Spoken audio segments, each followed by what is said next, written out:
Hey guys, LMN here for another late night deck profile, and as you can see from the thumbnail, we are looking at Shinegreymon, the supposed tier 1 deck of the new BT13 format.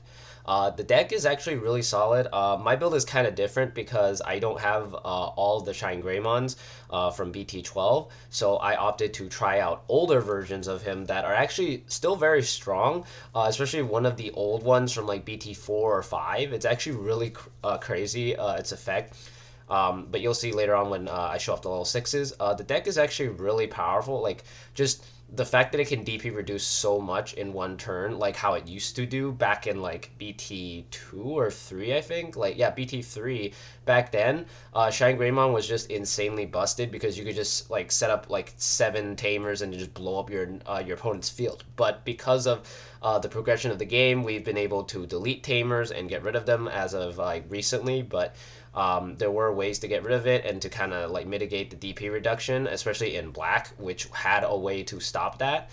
So the deck kind of fell onto the wayside and didn't really like come back until now with the actual like new Marcuses, the new support, like the dual color yellow red Agumons and gray Geo Greys. So really cool. But yeah, let's get into the deck profile so I can show you what I mean. For eggs, we are running 4 of the Coromon from BT12 because this one is still very solid, very strong. This one is really cool because it basically, basically almost every card in this deck has an inherit that says when a yellow or red tamer is suspended, do this. In the case of this, it does minus 1,000, so really cool because you can stack that with other DP minuses and do a lot of damage. So we run at least 4 of this. There are some builds running the red Coromon, but I feel that since the deck is based around DP reduction, it's better to use this one to focus on that. But yeah.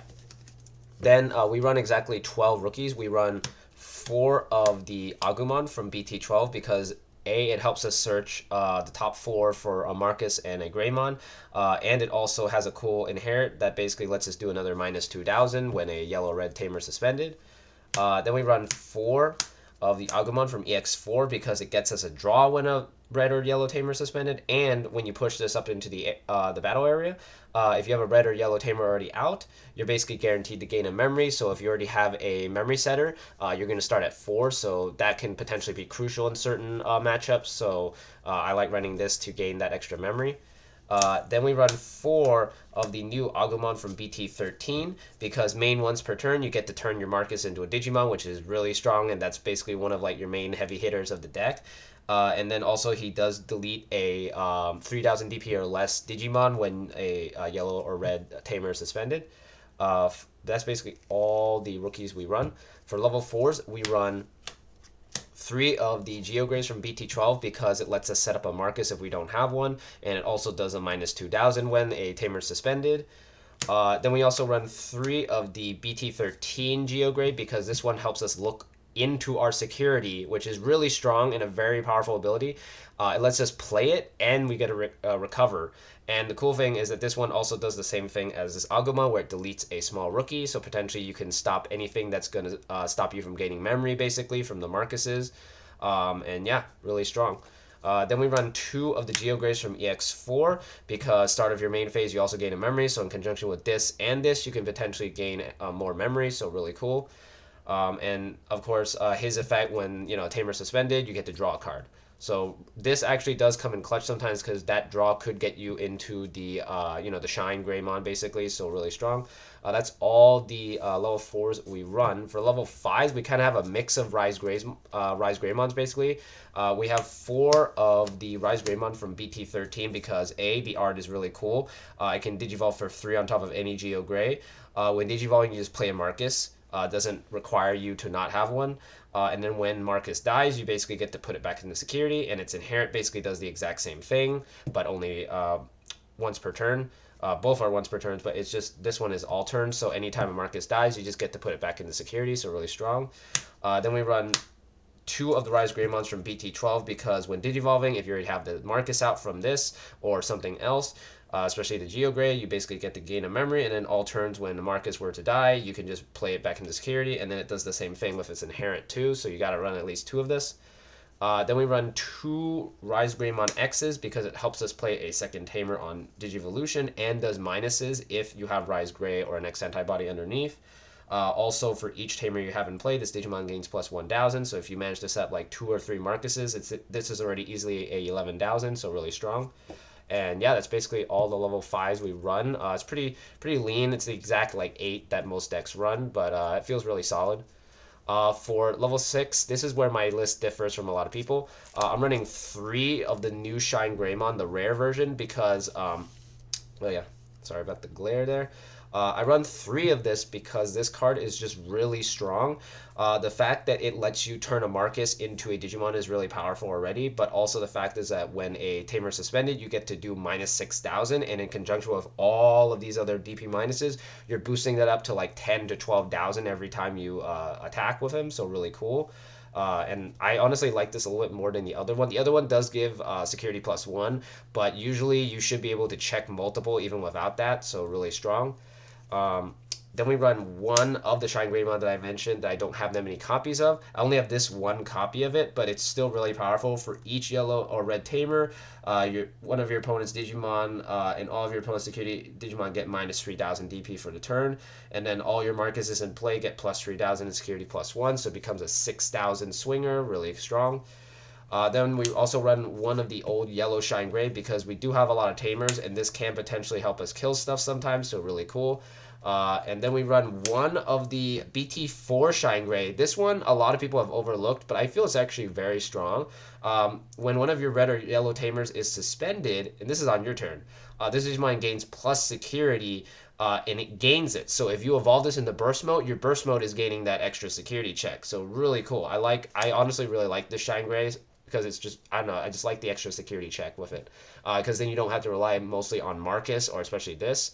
So I might actually replace this with this because the fact that it gives an extra security check and going into burst mode potentially can go for a game. But yeah, that's basically all the level 6s we run. For level 7s, we of course run the 2 burst modes. Burst mode's really busted. The fact that you can just return Marcus to your hand and then replay him immediately and make him a 12,000 and give him rush, really powerful. And of course, it becomes Shine Gray at the end. And in conjunction with this one, you're basically gaining that extra security check, so really powerful. And then your turn, when one of your Tamers becomes suspended, you basically just trash their top card. So the first check is basically free with him, so really cool. And yeah, you have to run at least 2. I know some people are saying to run 3, but I feel 2 is solid because that way you don't brick into it as much. Because in my other deck that I've been testing, Rosemont, I run 4 burst modes and I brick into them consistently. So I feel 2 is already pretty solid. Uh, the rest of the deck is options and tamers. For options, we of course run the 2 yellow memory boost because almost everything in this deck is yellow except for this Shine Gray, which is kind of weird, but that's fine. Really solid, helps you search out like rookies if you really don't have anything. So I run at least 2 just in case. Then we run 1 Heaven's Judgment because we are running dual colors. So we get the minus 18,000 when we play this. So this potentially can help you wipe the board after the multiple the DPs already from everything else. Then we run 1 Reinforcing Memory Boost because it does help us heal and potentially set up a Marcus in the security. Then we run 1 Cyrez Buster just to basically, well, you can only run 1, of course, but you basically do that to summon out either TK or Marcus, so really strong. And yeah, for Tamers, we are running 4 of the new Marcuses because it does help us set memory and do minus 3,000 on play when it suspends itself. Also, start of your turn, it's a memory tamer, so it sets your memory to 3 every time. Then we run 3 of the Marcuses because this one is one of your main hitters, but it does help you evolve stuff. So if I had a 4th one, I would run it, but for now I only have 3. Really strong card. Already 3 copies of it is really strong, so I really like how it works. And in conjunction with Shine Gray and the Agumon making this potential like Digimon already, you don't actually need to use its memory cost half the time. The main thing you want to use it for is its ability to evolve anything up for free, which is really powerful. Aside from that, it's really busted. The fact that you get to replay it with the Rise Greymons too is really powerful. And yeah. Then for the last 2 cards of the deck, we run 2 TKs because we do like to set our memory and we get to look into our security to grab something potentially that we might need. But yeah, aside from that, the deck is actually very solid, very consistent. I mean, it is a Greymon deck, so it of course will be consistent no matter what. Um, I know that my build is slightly unorthodox, mainly because I don't have all the cards I need, but the deck still runs pretty fine regardless of that. And the fact that it can just go off like so fast because of the Tamer, it's kind of like playing a hybrid deck, but honestly, I feel it's even faster than Red Hybrid sometimes because I've seen this deck go off on turn like 3, just like a Metal Guru deck or like any Greymon deck when it gets its stack. So really powerful in conjunction with this. It is the only downside to this deck is that it is very Tamer reliant. So if you do not get a TK or a Marcus, you basically have a really hard time at that point because you're basically just hoping like this will find insecurity or you draw into it. And the only searching you get is through that or through Agumon, so it's not as great, honestly. Aside from those weaknesses, this deck is actually, as I said, is very consistent because it's Greymon. I know that there will be ways to counter this, especially against like all the meta decks. Against Royal Knight, you can potentially DP reduce their guys every single time and counter almost every single play they do. But Royal Knights is still a huge deck to play against, so you still have to be very careful against it. Against like decks like let's see like Belphamon and like Rosemon and all the other burst decks, you also have to be careful because Mirage Galgamon is actually pretty crazy. When it goes off, and it actually is really powerful against this deck, and it kind of stops you from blocking too. Um, Against like older decks like War Greymon and Metal Guru, you kind of have a hard time if you can't outspeed them. If you can't outspeed them and they set up before you basically lose the match because they're just going to start wiping your board. And with War Greymon, they do have protection against your DP thanks to Metal Greymon Virus. So you have to be very careful with that because then you can't get rid of their guy, and they have a gigantic blocker that's stronger than yours.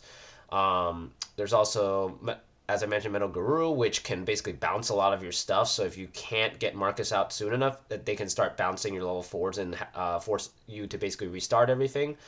Um, Aside from that, there's still also, of course, Machine Dramon.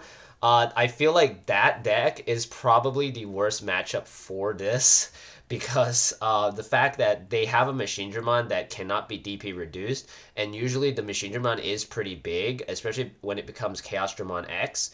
And if they end up like de-digivolving your guys, or if you hit the security and you hit their analog mans, you're gonna basically not be able to get through because their guy is so chunky. And if they manage to set up Chaos Dramon X with the Machine Dramon underneath, you basically can't kill it because your whole idea of deleting is through DP, and if it has that equipped, you are not doing DP reduction whatsoever. So you basically can't kill it, and it can continuously block you over and over. Even if you use up burst mode, it can still survive and keep going, which is really crazy because every turn it can re-equip.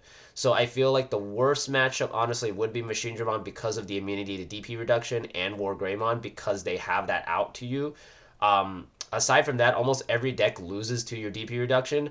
Maybe, like, as I mentioned, Middle Guru actually has also a really good matchup against this deck, surprisingly, because it does not care if you kill the first stat, but the fact that it can check your security fast enough that they can't really do anything. There's also Alphamon. I totally almost forgot about that. Alphamon has a way to basically stop you from DP reduction, and it can't be deleted either. And they can delete your guy fast enough too, so you have to be very careful of that as well. So aside from that, honestly, like most of the matchups will be pretty decent. It's just those decks that you have to really watch out for. And yeah, aside from that, as usual, use this deck as a template, to build your version. This is my own personal version, which actually works pretty well for me because I put in weird text and stuff, but it works specifically for me. So if you guys want to like change it up, switch it out, like maybe replace some of the options, feel free to do so, and to make sure that your version works fine. Aside from that, thanks for watching. Like, comment, subscribe, and let me know what you thought. I'll see you guys next time.